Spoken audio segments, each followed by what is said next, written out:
तो chemical kinetics के इस लेक्चर में हम लोग ऑर्डर के बारे में यहाँ पर पढ़ने वाले हैं। जैसा मैंने लास्ट लेक्चर में बताया था, हमारे पास जो रेट लॉ था उसमें दो इंपॉर्टेंट टर्म होती है, एक तो होता है रेट कांस्टेंट और दूसरा होता है ऑर्डर। तो जैसे अगर मैं बात करूं रेट लॉ के लिए, अगर कोई भी केमिकल रिएक्शन है हमारे पास, केमिकल रिएक्शन माना हमने रिएक्टेंट से प्रोडक्ट, ठीक है।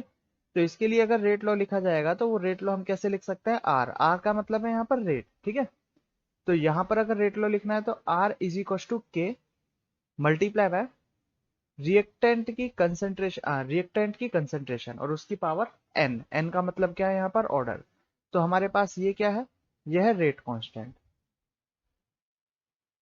रेट कांस्टेंट, ठीक है। एन का मतलब क्या है, एन का मतलब है ऑर्डर, और ये क्या है, आर ब्रैकेट के अंदर यह है कंसेंट्रेशन, है रिएक्टेंट का कंसेंट्रेशन। तो टोटल हमारे पास ये तीन टर्म आ रही है। अब यहाँ पर एन चेंज हो सकता है। जैसे एन का मतलब है, हमारे पास जो सिलेबस में है वो है zero order, first order and second order. JEE NEET में सेकंड ऑर्डर ऑर्डर तक आते हैं क्वेश्चन, ठीक है। तो अब ये वेरिएबल एन के लिए इनके बीच में रिलेशन क्या होगा, वो अब हमें इनके लिए सेपरेटली पढ़ना है, ठीक है।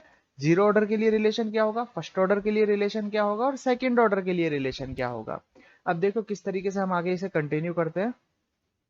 तो टॉपिक है हमारा रिलेशन बिटवीन के, T and are.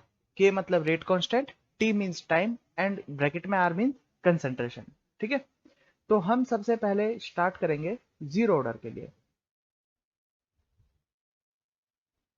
Zero first and second तीनों का सेपरेट हम यहाँ पर रिलेशन अब डिराइव करने वाले हैं। ध्यान से देखना, बहुत इंपॉर्टेंट है, यहाँ से क्वेश्चंस बहुत ज्यादा बनते हैं जेई नीट एंड एडवांस में। जीरो ऑर्डर रिएक्शन किस तरीके से करेंगे, सबसे पहले हम यहाँ पर लिखेंगे इंटीग्रल लॉ, रेट लॉ से इंटीग्रल लॉ लिखेंगे। फॉर एग्जाम्पल अगर हम कोई केमिकल रिएक्शन कंसिडर करते हैं, जैसे रिएक्टेंट से product, at t equal to zero, t equal to zero मतलब अभी यहाँ पर रिएक्शन का इनिशियल है, स्टार्टिंग है। तो स्टार्टिंग में हम कंसेंट्रेशन मान लेते हैं आर नॉट। अब स्टार्टिंग में प्रोडक्ट तो होता नहीं है, तो प्रोडक्ट रहेगा zero. At t equal to, t पर मतलब कुछ टाइम बाद, अब रिएक्टेंट की कंसेंट्रेशन पहले आर नॉट थी, अब चेंज होकर आर हो गई, रिएक्टेंट की कंसेंट्रेशन कम हो जाएगी और प्रोडक्ट हमारे पास क्या बना, पी प्रोडक्ट बना यहाँ पर, ठीक है। अब इस रिएक्शन के अकॉर्डिंग अगर हम रेट लॉ लिखें तो रेट लॉ क्या होगा हमारे पास, इंटीग्रल रेट लॉ बोला जाता है इसे, जो मैं यहाँ पर रिलेशन लिख रहा हूँ वो होगा R is equal to, R means rate, k reactant की कंसेंट्रेशन की power n equal to, according to rate equation, अगर इस रिएक्शन के लिए मैं रेट इक्वेशन लिखूं तो वो क्या हो जाएगा हमारे पास, minus D R by D T. इस रिलेशन को इंटीग्रल रेट लॉ बोला जाता है, ठीक है। अब इसे देखो हम आगे कंटिन्यू करते हैं। अब क्या होगा यहाँ पर, एन की वैल्यू क्या होना चाहिए, अब हम जीरो ऑर्डर रिएक्शन पढ़ रहे हैं तो एन की वैल्यू होनी चाहिए यहाँ पर जीरो। तो मैं यहाँ पर लिख सकता हूं minus D R by D t equal to k R raise to zero. और अगर आर रेस टू जीरो तो इसका मतलब ये वैल्यू हो गई वन। तो minus D R by d t equal to क्या आएगा हमारे पास, ये आया हमारे पास के इक्वल। तो देखो एक टर्म हमारे पास यहीं से सीधा पता लग रहा है, ये आर के इक्वल है, आर यहां पर लिख सकते हैं। तो हमेशा ध्यान रखना जीरो ऑर्डर रिएक्शन में आर इक्वल टू क्या आ रहा है, के मल्टीप्लाई बाय आर की पावर जीरो, मतलब आर इज इक्वल टू के। मतलब जीरो ऑर्डर रिएक्शन के लिए जो रेट होता है वो हमेशा कांस्टेंट होता है, और वो किसके इक्वल होता है, वो रेट कांस्टेंट के ही इक्वल होता है अगर रिएक्शन जीरो ऑर्डर है तो। पूरी जीरो ऑर्डर रिएक्शन के लिए रेट हमेशा कांस्टेंट रहेगी और वो रेट कांस्टेंट के ही इक्वल रहेगी, ये हमें याद रखना है। सिर्फ जीरो ऑर्डर में, फर्स्ट ऑर्डर और सेकंड ऑर्डर में ऐसा नहीं होता, ठीक है। चलते हैं आगे, इसमें देखो dt को मल्टीप्लाई कर देते हैं हम k के साथ में, तो बचेगा हमारे पास minus D R is equal to K dot D T, minus इधर ट्रांसफर कर दो, D R is equal to minus K dot D T, कोई प्रॉब्लम नहीं होना चाहिए यहाँ पर। आगे देखो अब क्या करना है, डी आर की फॉर्म में है तो हम ऐसा करते हैं दोनों तरफ इंटीग्रेशन कर देते हैं। तो यहाँ पर मैं साइन लगा देता हूँ इंटीग्रेशन का, अगर दोनों तरफ इंटीग्रेशन किया जाए तो कोई प्रॉब्लम नहीं है, ठीक है। अब क्या होगा देखो यहाँ पर, डी आर का इंटीग्रेशन होगा are equal to minus K dot D T का इंटीग्रेशन के कांस्टेंट है तो ये तो माइनस के तो ऐसे ही रहेगा, और dt का इंटीग्रेशन होगा माइनस के टी, तो r इक्वल टू माइनस के टी प्लस इंटीग्रेशन कांस्टेंट भी आएगा और वो है हमारे पास c। ठीक है, अब ये इंटीग्रेशन कांस्टेंट ये तो अलग टर्म निकला है, हमने रिलेशन पढ़ना है के टी और कंसंट्रेशन के बीच में। ये कांस्टेंट कहां से आया, ये कांस्टेंट हमें रिमूव करना होगा। अब इस कांस्टेंट को किस तरीके से रिमूव किया जाएगा, अगर हम t इक्वल टू जीरो की बात करें, at t equal to zero, मैं यहां पर t की वैल्यू रख देता हूं जीरो, तो हमारे पास c की वैल्यू क्या आती है, c की वैल्यू आती है r के इक्वल, मतलब t इक्वल टू जीरो पर c इक्वल टू r। ठीक है, ये c इक्वल टू r मैंने लिखा। अब जरा ऊपर रिएक्शन में हम देखें कि हमने t इक्वल टू जीरो पर r क्या कंसीडर किया था, r नॉट के इक्वल। r नॉट का मतलब क्या है, इनिशियल कंसेंट्रेशन। ठीक है, तो क्या हम यहां पर लिख दे c equal to r naught. भाई c का मतलब क्या है, c का मतलब है कि कंसेंट्रेशन, रिएक्टेंट की कंसेंट्रेशन, और t इक्वल टू जीरो पर तो रिएक्टेंट की कंसेंट्रेशन r नॉट के इक्वल है, तो यहां पर हमने क्या लिख दिया, इसे r नॉट लिख दिया। ठीक है, तो अब हम यहां पर c की जगह लिख सकते हैं r नॉट, तो हमारे पास रिएक्शन फिर से बना r is equal to minus के टी प्लस आर नॉट। बहुत इंपॉर्टेंट रिएक्शन है हमारे पास। इस इक्वेशन को नाम देते हैं हम लोग इक्वेशन नंबर 1। यहां से हम ग्राफ बनाएंगे आगे। ठीक है, आगे कंटिन्यू करते हैं। देखो इसी को are sorry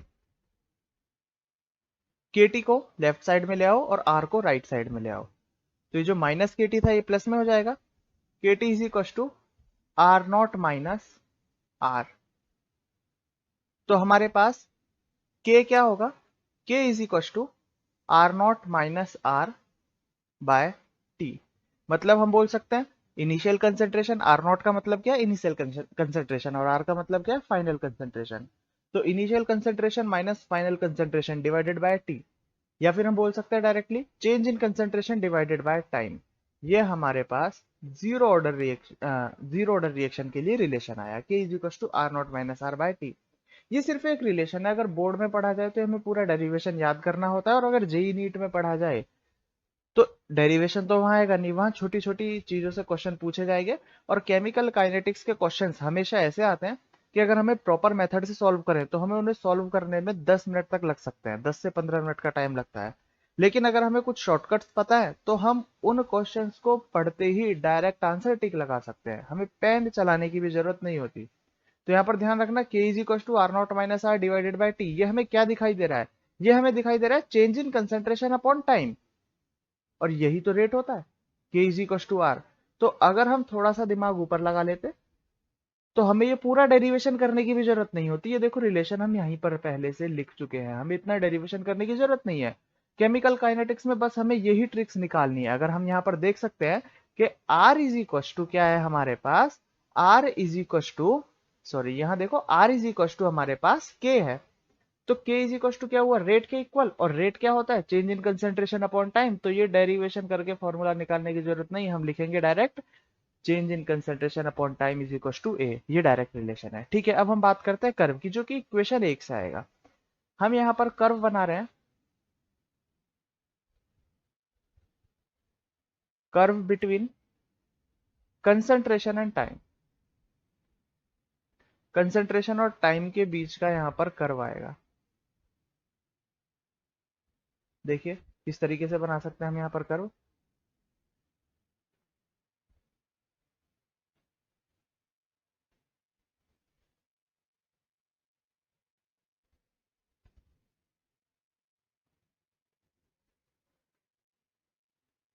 R is equal to minus के टी प्लस आर नॉट, ये हमारे पास इक्वेशन है।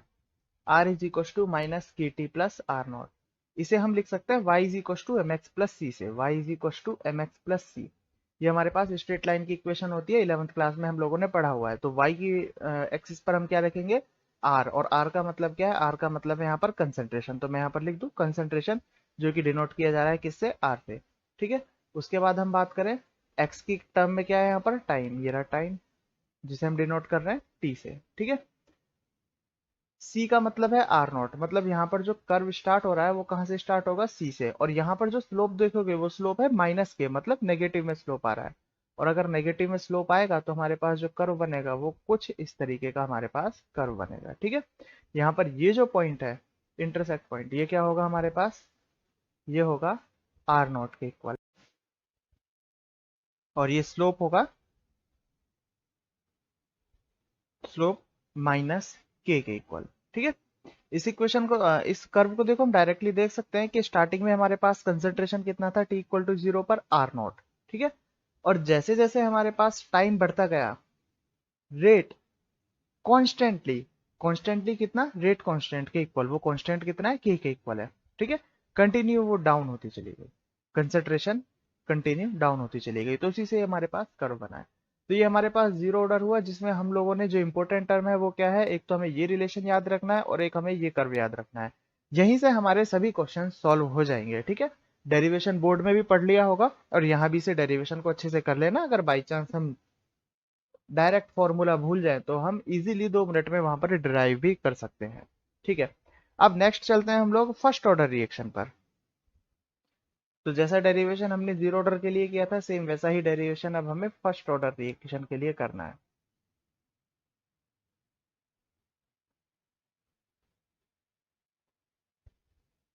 कोई चेंज नहीं होगा, वही मेथड है, बिल्कुल same.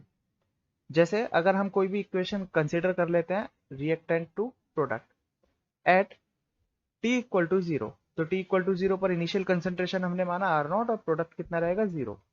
Eight t equal to t पर, तो फाइनल कंसेंट्रेशन होगा हमारे पास आर, और प्रोडक्ट हो जाएगा हमारे पास सी। ठीक है, अब हम बात करते हैं रेट, इंटीग्रल रेट लॉ के लिए। तो rate is equal to R is equal to क्या होगा, अगर हम रेट इक्वेशन से बात करें तो वो होगा minus D R by d T, और अगर रेट लॉ से बात करें तो रेट इक्वल टू कितना होता है, k multiply by R raise to order. ठीक है, अब ऑर्डर क्या माना है हमने यहाँ पर, 1, फर्स्ट ऑर्डर की बात कर रहे हैं, तो यहाँ पर n की वैल्यू क्या आ जाएगी, n की वैल्यू यहाँ पर 1 आ जाएगी, बस इतना सा डिफरेंस था। जीरो ऑर्डर में हमने यहाँ पर n इक्वल टू 0 ले लिया था, सेकंड ऑर्डर में हम यहाँ पर n इक्वल टू 2 ले लेंगे, बस इतना ही चेंज होता रहेगा, बाकी सब कुछ सेम रहेगा, k इंटू आर।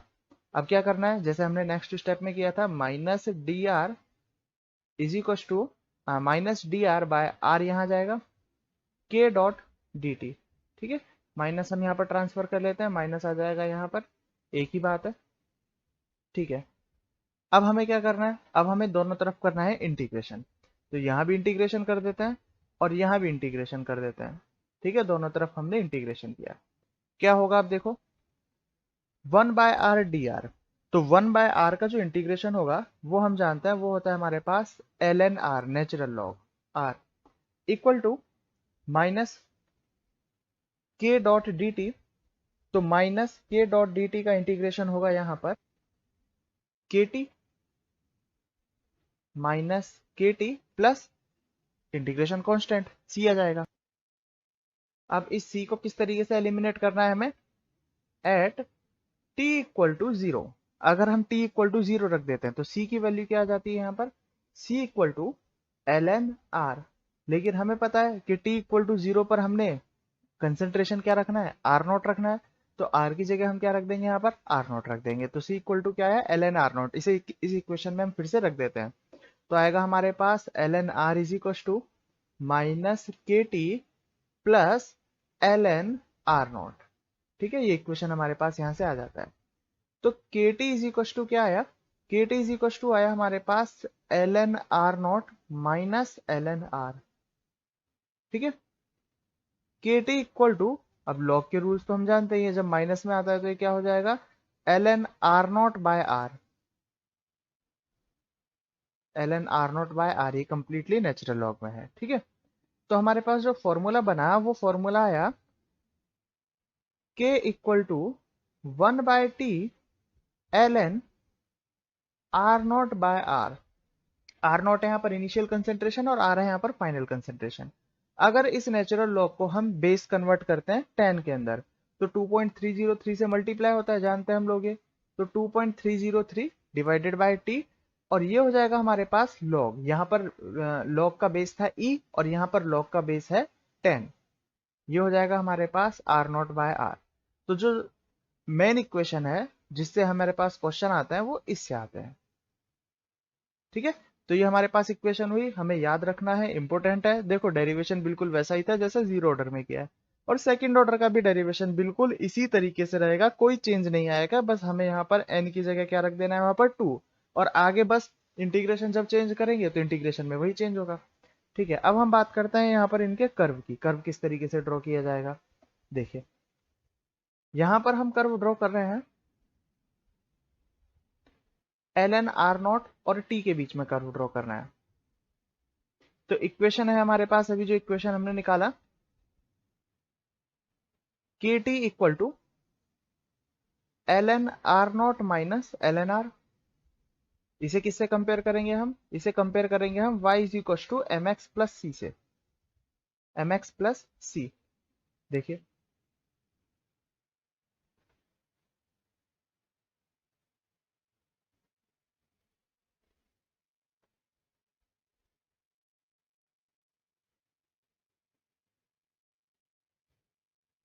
तो हमें कर्व ड्रॉ करना है टाइम एक्स एक्सिस पर t and natural of concentration मतलब ln r।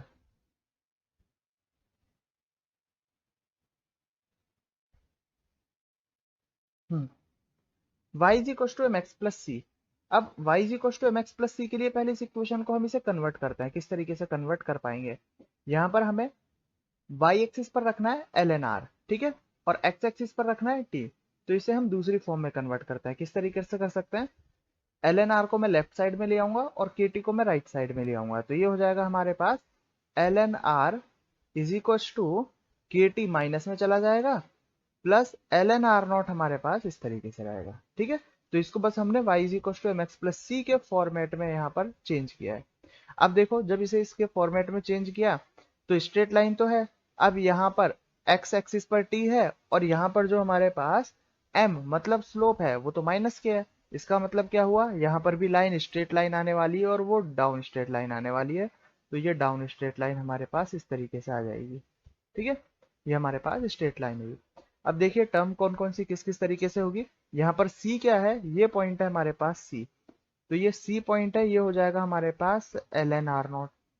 स्लोप क्या है, यहाँ पर स्लोप है हमारे पास माइनस के, ये हमारे पास स्लोप हो जाएगा। ठीक है, तो हमारे पास ये ln r और t के बीच का कर्व। ठीक, अब नेक्स्ट क्लास से हम लोग स्टार्ट करेंगे सेकंड ऑर्डर रिएक्शन। उसमें भी हमें इसी तरीके से डेरिवेशन और कर्व बात करना है, और उसके बाद हम फिर न्यूमेरिकल्स इसके डायरेक्टली स्टार्ट कर देंगे कि ये जो हम फॉर्मूला और डेरिवेशन पढ़ रहे हैं ये क्वेश्चंस में किस तरीके से काम आने वाले हैं।